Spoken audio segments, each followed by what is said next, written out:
Hello बच्चों, physics सच परिवार में आपका स्वागत है। हम लोग पढ़ रहे थे क्लास 10th की फिजिक्स, जिसमें से हमारा चैप्टर चल रहा था इलेक्ट्रिसिटी वाला। इसमें से हम लोग कुछ टॉपिक पे बात कर चुके थे, आज उसके आगे कंटिन्यू कर रहे हैं। तो आज का टॉपिक है इलेक्ट्रिक सर्किट।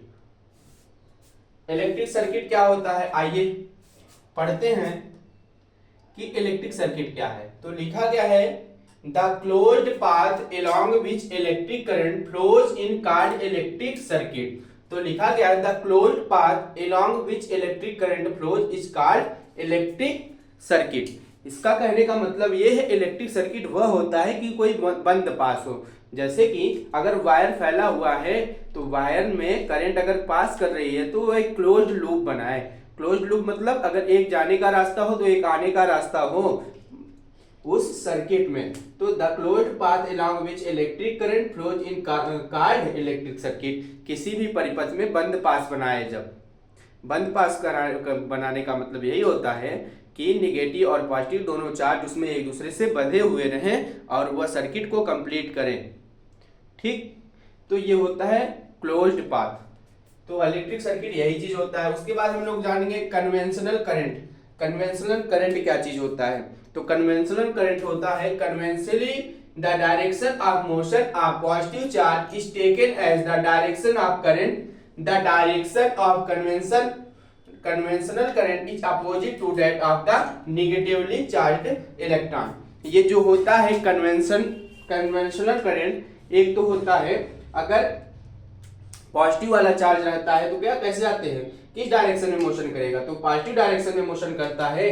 अगर कोई चार्ज अपोजिट रहे, जैसे प्लस वाला माइनस की तरफ जाएगा इलेक्ट्रॉन और माइनस वाला प्लस की तरफ आता है, तो पॉजिटिव जहां पे करंट बहेगी पॉजिटिव वाला किधर की तरफ जाएगा, निगेटिव वाले इलेक्ट्रॉन की तरफ, और निगेटिव वाला किधर जाएगा, पॉजिटिव वाले की तरफ। आप लोग देखे होंगे इलेक्ट्रॉन हमेशा किस डायरेक्शन बहता है, तो पॉजिटिव वाले साइड, क्योंकि निगेटिव को पॉजिटिव वाला अट्रैक्ट करता है ना, और निगेटिव को पॉजिटिव वाला अट्रैक्ट करता है, पॉजिटिव को नेगेटिव वाला अट्रैक्ट करता है। तो पॉजिटिव वाला किस साइड बहेगा, नेगेटिव की तरफ, और इलेक्ट्रॉन जो बहेगा वो पॉजिटिव की तरफ बहेगा, क्योंकि इलेक्ट्रॉन जो होता है हमारा वो नेगेटिव चार्ज होता है, इसलिए वो पॉजिटिव साइड बहेगा।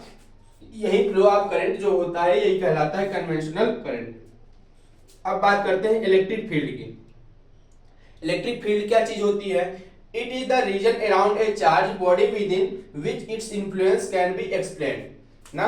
इलेक्ट्रिक चार्ज क्या, इलेक्ट्रिक फील्ड क्या होती है? इलेक्ट्रिक फील्ड वही होती है किसी चार्ज की चारों तरफ का वह क्षेत्र जिसके अंदर कोई भी टेस्ट चार्ज लाने पर वह अपने ऊपर क्या कोई फोर्स का अनुभव करता है, वो होती है इलेक्ट्रिक फील्ड। वही it is the region around a charge, किसी चार्ज के अराउंड चारों तरफ का वह रीजन, वह क्षेत्र, body with in which its influence can be explain, जो कोई किसी अन्य चार्ज को लाने पर उसके अंदर अपने ऊपर एक बल का अनुभव करती है, तो वह उसका रेंज कहलाता है इलेक्ट्रिक फील्ड। ये बात समझ में आई आपको?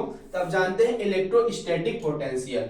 इलेक्ट्रोस्टैटिक पोटेंशियल क्या चीज होती है? तो लिखा गया the ratio of work done and charge is called electrostatic potential. Electrostatic potential यही होता है किसी चार्ज को इलेक्ट्रिक फील्ड के अंदर लाने में किया गया कार्य क्या कहलाता है?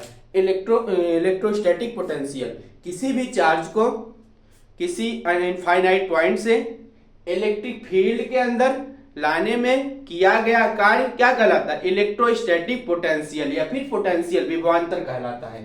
ठीक, the ratio of work done and the charge is called electrostatic potential. तो W वर्क डन है, Q हमारा चार्ज है, V हमारा क्या है, पोटेंशियल।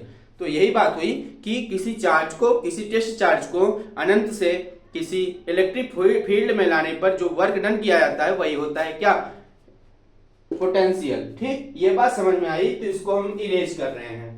ठीक, इसको इरेज करके अब आगे हम लोग पढ़ेंगे पोटेंशियल डिफरेंस। हाँ, तो देखिए अब पोटेंशियल पढ़ चुके हैं, एक बार जान लीजिए पोटेंशियल डिफरेंस क्या होता है। पोटेंशियल डिफरेंस इस पे नहीं लिखे हैं, तो पोटेंशियल डिफरेंस होता है वही work done upon charge.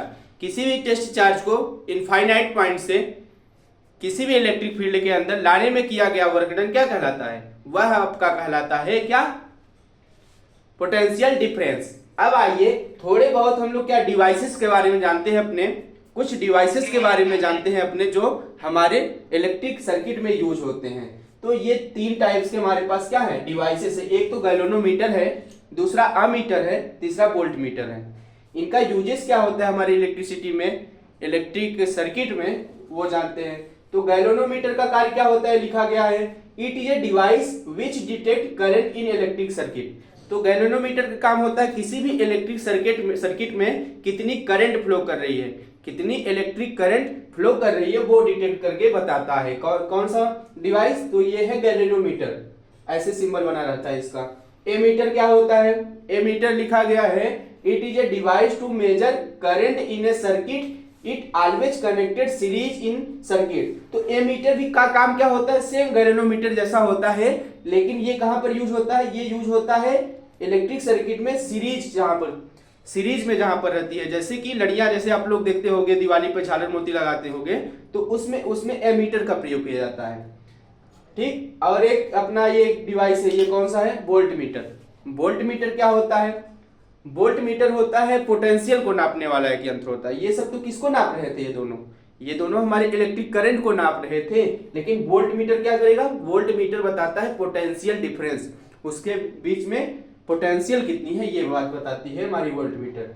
It is a device to measure potential difference, it always connected in parallel to the component across which the potential difference is to be measure. यही बात आपको मैंने बताया कि जो ये होता है वोल्ट मीटर, ये पोटेंशियल डिफरेंस को नापता है किसी भी इलेक्ट्रिक सर्किट में, ये बताता है हमारे वोल्टेज को बताता है, ठीक। ये बात आपको कंफर्म होती है। तो बच्चों यही तक आज हमारी क्लास रहेगी। छोटा छोटा आप लोग थोड़े थोड़े टॉपिक पढ़िए जिससे कि आपको ये सारे टॉपिक कंफर्म रहे। तो अगला इस पे हम लोग पढ़ेंगे ओम का नियम, ओम्स लॉ पढ़ेंगे, ओम्स लॉ कैसे यूज होता है ये सब चीज जानेंगे। और क्या पढ़ेंगे हम लोग, और हम लोग पढ़ेंगे रेजिस्टेंस क्या होता है, रेजिस्टिविटी क्या होती है, रेजिस्टेंस वगैरह के बारे में हम लोग आगे पढ़ रहे होंगे। तो ठीक है बच्चों, आप लोग मेहनत करिए और इस टॉपिक को लिख लीजिएगा। बाकी इसका मैंने व्हाट्सएप ग्रुप में इसका पीडीएफ डाल दिया है नोट्स का। तो आज के लिए बस इतना ही, मिलता हूं आपसे नेक्स्ट क्लास में। जय हिंद।